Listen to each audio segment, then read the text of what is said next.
मेलों या बाजारों में रंग बिरंगे गुब्बारों को देखकर ऐसा लगता है कि केवल बच्चों के खेलने भर का खिलौना है, पर जब आप गुब्बारों का इतिहास जानेंगे तो बड़ा ही आश्चर्य होगा। क्या है गुब्बारों का इतिहास, आइए जानते हैं आज की इस वीडियो में। दरअसल गुब्बारों की शुरुआत 17वीं शताब्दी में फ्रांस में हुई थी। दो भाई थे, एक का नाम स्टीफन और दूसरे का नाम जोसेफ था। दोनों फ्रांस के एनोएन नगर में रहते थे।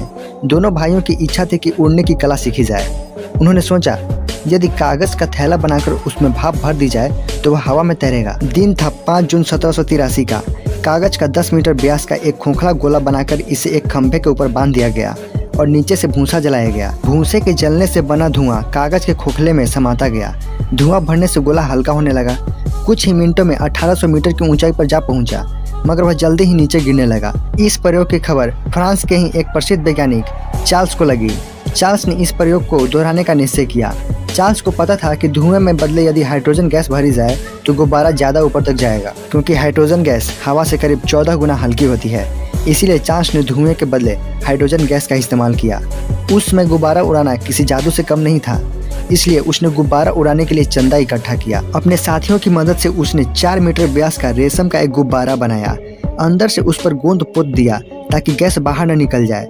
उस समय हाइड्रोजन गैस लोहे पर गंधक की अम्ल की क्रिया से बनाई जाती थी। 23 अगस्त 1783 के एक दिन पहले ही रेशम के गोले को 3 किलोमीटर दूर तक मैदान में ले जाया गया। वहां उसे देखने के लिए लोगों की भीड़ एकत्र हो गई थी। शाम 5 बजे गुब्बारा उड़ाया गया। गुब्बारा काफी हल्का था। 2 मिनट से भी कम समय में वह 100 मीटर की ऊंचाई पर पहुंच गया। देखते ही देखते बरसात होने लगी और गुब्बारा एक बादल में ओझल हो गया। ऐसा अनुमान लगाया गया कि गुब्बारा 6000 मीटर की ऊंचाई तक गया होगा। गुब्बारा पेरिस से करीब 25 किलोमीटर दूर एक खेत में जा गिरा। गुब्बारे को गिरते हुए 2 किसान देख रहे थे। उन्हें बड़ा आश्चर्य हुआ। वे गुब्बारे को आसमान से उतरने वाला कोई दैत्य समझ बैठे और डर के मारे उसके नजदीक नहीं जा रहे थे। उन्होंने गुब्बारे पर दूर से पत्थर मारना शुरू किया। नतीजा यह हुआ कि गुब्बारा फट गया। फिर उनमें से एक साहसी किसान उसके पास गया और धीरे से फटे गुब्बारे को एक घोड़े की पूंछ से बांधकर गांव की ओर ले गया। गांव के पादरी के पास जाकर किसान ने प्रार्थना की कि वह उन्हें इस जानवर के बारे में जानकारी दे। पादरी ने देखा कि गुब्बारों के साथ चमड़े का एक थैला लगा हुआ था और थैले में कागज पर चार्ल्स नाम लिखा था। साथ में एक चिट्ठी भी मिली जिस पर लिखा हुआ था, जिस किसी को भी गुब्बारा मिले वह इसको लिखे हुए पते पर पहुंचा दे। इस प्रकार गुब्बारों का आविष्कार हुआ।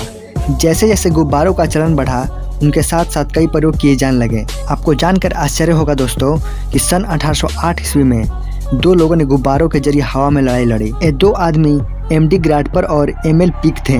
दोनों के बीच एक अभिनेत्री को लेकर लड़ाई चल रही थी। दोनों ने गुब्बारों द्वारा युद्ध करने का फैसला किया। इस युद्ध में पीक और उसके सहायक मारे गए और ग्राडपर पेरिस से 30 किलोमीटर दूर जाकर उतरे। ऐसा कहा जाता है कि एक बार वैज्ञानिक चार्ल्स की जान का खतरा उसके द्वारा उड़ाए गए गुब्बारों की घटना के कारण टल गया था। वास्तव में चार्ल्स राजा के यहाँ नौकरी करता था। राजा के दुश्मनों ने राजा को जेल में डाल दिया, इसलिए चार्ल्स को भी पकड़ लिया गया था।